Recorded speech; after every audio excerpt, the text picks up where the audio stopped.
गर्मी का मौसम शुरू हो गया और बेसब्री से हम राह देख रहे थे आम की, जिसको अमृत फल कहा गया है, जिसका स्वाद कभी पुराना नहीं होता है, मरता नहीं है। उसका नाम अमृत फल। अभी आम को अकेले खाना चाहिए, भोजन के साथ खाना चाहिए। डायबिटीज़ के जो मरीज़ हैं उनको आम खाना चाहिए कि नहीं, भले वो हमें पूछते हैं फिर भी खाते तो है, और खाए तो कितनी खाना चाहिए। कोई भी फल, उसका पचन का जो समय है वो हम रोज़ का जो भोजन करते हैं उससे अलग है। फल हमारे शरीर के अंदर जल्दी हजम हो जाते हैं। उसको परमात्मा ने पहले से अपनी फैक्ट्री में पचा के तैयार रखा है। इसलिए फलों के अंदर की जो शर्करा है, शुगर है, उसको प्री डाइजेस्टेड शुगर बोलते हैं। प्री डाइजेस्टेड मतलब पहले से जिसका पचन हो गया है वो। तो जब भी कोई फल खाए तो अकेले खाए तो अच्छा है, भोजन के साथ खाएंगे तो उससे पित्त और वायु शरीर में पैदा होके हमें परेशान करेगा। और जो हम अच्छा खाना भी खा रहे थे, चाहे ऑर्गेनिक भी खाया है, वो भी ठीक से हजम नहीं होगा। तो फल को अलग खाएं। जैसे आपने लंच कर लिया तो उसके 3 घंटे के बाद फल लिया, सबसे ज़्यादा अच्छा टाइम है 3-4 घंटे के बाद। या तो सुबह के नाश्ते में फल और उसके साथ थोड़े से ड्राई फ्रूट्स ले सकते हैं। ड्राई फ्रूट्स थोड़े से। अभी आम की बात चल रही है तो आम का जो टुकड़ा है, टुकड़ा करके आम खाएंगे, सबसे अच्छा है चूस के घोल के खाएं। दूसरे नंबर पर है उसका टुकड़ा और तीसरे नंबर पर है उसका रस। आम रस में कुछ मिक्स न करें, सौंठ का पाउडर थोड़ा सा चलेगा, बाकी उसमें शुगर, शर्करा ज़्यादा मिक्स न करें या न करें। अभी जो डायबिटीज़ के मरीज़ है वो अगर आम को खाते हैं तो हो सके तब तक चूस के खाए या उसके टुकड़े खाए।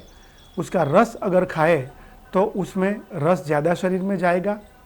फटाफट खा लेंगे तो उससे शुगर बढ़ने की संभावना है। मूल बात, आम खाने से उतनी शुगर नहीं बढ़ती है जितनी आपको कहीं वैज्ञानिक ढंग से कोई नेट पर या अलग जगह पर मिलेगी, क्योंकि आम भी अन्य फलों की तरह एक खाने की चीज़ है। मेन तो आम जब शरीर के अंदर जाता है तो उसको कॉम्प्लेक्स कार्बोहाइड्रेट बोलते हैं। आम के अंदर के जो फाइबर है वो फाइबर और आम का रस दोनों जब शरीर में जाते हैं तो शरीर की सिस्टम को उसको हजम करने के लिए ज़्यादा इंसुलिन का सिक्रेशन नहीं करना पड़ता है। तो कॉम्प्लेक्स कार्बोहाइड्रेट के रूप में आम जब शरीर के अंदर जाता है तो उससे इतनी शुगर नहीं बढ़ती है। मेरे एक मित्र है, पिछले साल उनकी इच्छा हुई तो कोई 21 से 30 दिन वो केवल आम खा के उपवास कर रहे थे। डायबिटीज़ के मरीज़ हैं, फिर भी उनकी शुगर कम हो गई और शुगर कम होने की वजह से उनकी रोज़ की जो अंग्रेजी दवाइयाँ है वो उनको आधी करनी पड़ी थी। तो ऐसा आम से डरने की भी ज़रूरत नहीं है। पर आप डायबिटीज़ के मरीज़ है, आम भी खाएंगे, उसके साथ रोटी सब्जी दाल चावल भी लेंगे और व्यायाम भी नहीं करेंगे और पार्टियों में भी जाएंगे, तो उसमें आम से शुगर थोड़ी बढ़ेगी, वैसे भी शुगर बढ़ेगी। तो अगर आपको आम खानी है तो थोड़ा सा व्यायाम रेगुलर रूप से कर ले। आम भोजन के साथ लेनी है तो रोटी सब्जी और आम 3 ले। उस टाइम दाल चावल छोड़ दे। दाल चावल के साथ आम लेना ज़्यादा हितावह नहीं है, तो रोटी सब्जी और आम ऐसा करके ले या अलग से खाए तो उसका फ़ायदा भी आपको मिलेगा, उससे शुगर भी नहीं बढ़ेगी और सबसे महत्व की बात, वो हजम ठीक से हो सकती है। सबसे अलग बात मैं बता रहा हूँ, आम के अंदर का जो विटामिन सी है वो कोएगुलेंट फॉर्म में हमारे शरीर में स्टोर होता है। जनरली आंवले का विटामिन सी कोएगुलेंट फॉर्म में होता है, पर हम आम खाते हैं गर्मी के मौसम में। उसके बाद आती है बरसात की ऋतु। तो बरसात की ऋतु के अंदर हमें ठीक से फल और सलाद सब्जियां नहीं मिलती है, तो विटामिन सी हमें रोज़ की सब्जियों में से जो मिलने वाला था वो रेनी सीजन में नहीं मिलता है। तो जब हम आम खाते हैं तो कुदरत को पता है कि इसके बाद की सीज़न के लिए विटामिन सी कम न हो, इसलिए आम का विटामिन सी शरीर में कोएगुलेंट फॉर्म में संग्रहित होता है।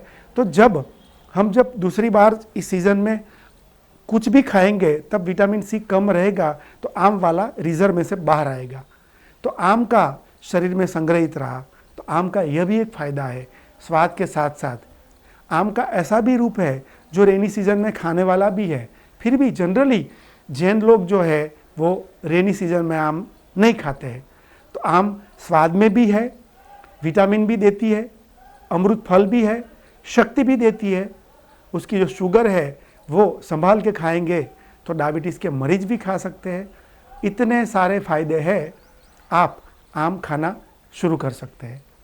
नमस्कार, आभार।